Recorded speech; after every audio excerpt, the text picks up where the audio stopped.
नमस्कार, मैं हूं आपके साथ मनीषा। आपका स्वागत है द लोकदूत की सीरीज मिजाज में, जहां हम बात करेंगे स्वास्थ्य और उससे जुड़े विभिन्न आयामों की।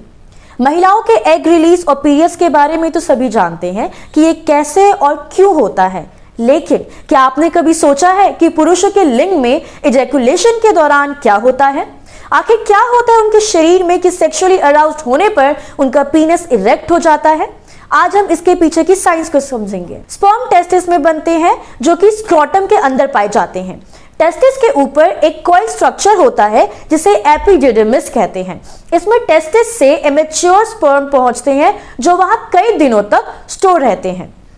जब इजैकुलेशन होता है तो स्पर्म एक फोर्स के साथ एपिडिडमिस से निकलकर वास डिफरेंस या डक्टस में पहुंचता है।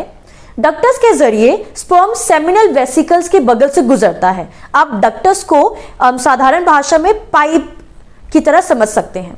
सेमिनल वेसिकल्स एक फ्लूइड रिलीज करता है, जो कि स्पर्म को आगे बढ़ाने, उसे ताकत देने और लंबे समय तक जिंदा रखने के लिए जरूरी होता है। इसमें प्रोटीन्स, एंजाइम्स, म्यूकस और फ्रुक्टोज जैसे जरूरी न्यूट्रिएंट्स होते हैं। फ्रुक्टोज स्पर्म की ताकत का मुख्य स्रोत है।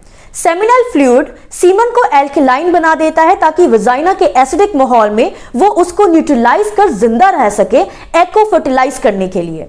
सीमन का नॉर्मल पीएच वैल्यू 7.2 से 8 के बीच रहता है। डक्टस आगे जाकर सेमिनल वेसिकल के पाइप से मिल जाता है, जिसे इजैकुलेटरी डक्ट या ईडी कहते हैं। यह एक छोटा सा कॉमन डक्ट है जो दोनों तरफ होता है। अब ईडी प्रोस्टेट ग्लैंड से होकर गुजरता है, जो कि 2 लॉब्स में बटा होता है। ये यूरिनरी ब्लैडर के बिल्कुल नीचे और रेक्टम के बिल्कुल बगल में होता है। आपको बता दें कि सेमिनल वेसिकल्स में स्टोर होने वाला फ्लूइड प्रोस्टेट ही प्रोड्यूस करता है। पुरुषों की उम्र बढ़ने के साथ साथ उनका प्रोस्टेट बड़ा होते जाता है। इसके काम को टेस्टोस्टेरोन नाम का हार्मोन कंट्रोल करता है, जो कि टेस्टिस द्वारा ही रिलीज होता है। प्रोस्टेट से होकर दोनों इजैकुलेटरी डक्ट, यूरेथ्रा या पीनस की कॉमन पेशाब नली से जा मिलती है। यूरेथ्रा यूरिनरी ब्लैडर से पीनस के अंत तक फैला होता है। इसको 3 हिस्सों में बांटा गया है। एक जो प्रोस्टेट से होकर गुजरता है, जिसे प्रोस्टेटिक यूरेथ्रा कहते हैं। दूसरा सबसे छोटा पोर्शन जो नीचे पेल्विक फ्लोर से लगा होता है, जिसे मेम्ब्रेनियस यूरेथ्रा कहते हैं। और आखिरी लेकिन सबसे लंबा पिनाइल यूरेथ्रा, जो कि पीनस में होता है। प्रोस्टेट के बिल्कुल नीचे और पिनाइल यूरेथ्रा के बिल्कुल ऊपर एक काउपस ग्लैंड होता है, जो कि 2 मटर के जैसा दिखता है। ये इजैकुलेशन से पहले एक फ्लूइड रिलीज करता है, जिसे प्रीकम कहते हैं। ये लुब्रिकेशन का काम करता है। ये थोड़ा थिक होता है, जो कि सीमन को कम वाटरी बनाता है। स्पर्म, सेमिनाइटिक फ्लूइड और कॉर्पस ग्लैंड का फ्लूइड मिलकर सेमेन बनता है। एजुकेलेशन के दौरान जब यह यूरेथ्रा से गुजरता है, तो प्लेट जैसा एक स्फिंक्टर यूरिनरी ब्लैडर का रास्ता बंद कर देता है, ताकि यूरिन इजैकुलेशन के दौरान ना निकले। जब इजैकुलेशन होता है तो इस सारी प्रक्रिया बेहद ही तेजी से होती है। पीनस के बेस की मसल्स हर 0.8 सेकंड में कॉन्ट्रैक्ट करती है और सीमेन को 5 स्पर्ट्स में बाहर की ओर धकेलती है।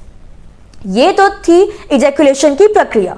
अब जानते हैं इरेक्शन कैसे होता है। पीनस 2 इरेक्टाइल टिश्यूज के चैम्बर में बना होता है, जिसे कॉर्पस कैवर्नोसा कहते हैं।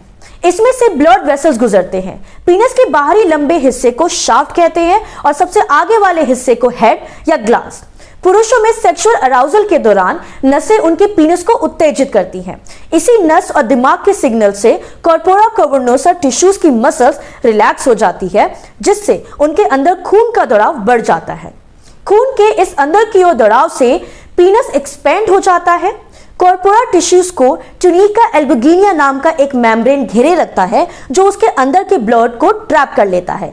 इसी से इरेक्शन होता है, जिसमें पीनस अपने नॉर्मल आकार से बड़ा और स्टिफ हो जाता है। इजैकुलेशन के बाद पीनस की मसल जब कॉन्ट्रैक्ट होती है, तो ब्लड का इनफ्लो रुक जाता है और आउटफ्लो चालू हो जाता है।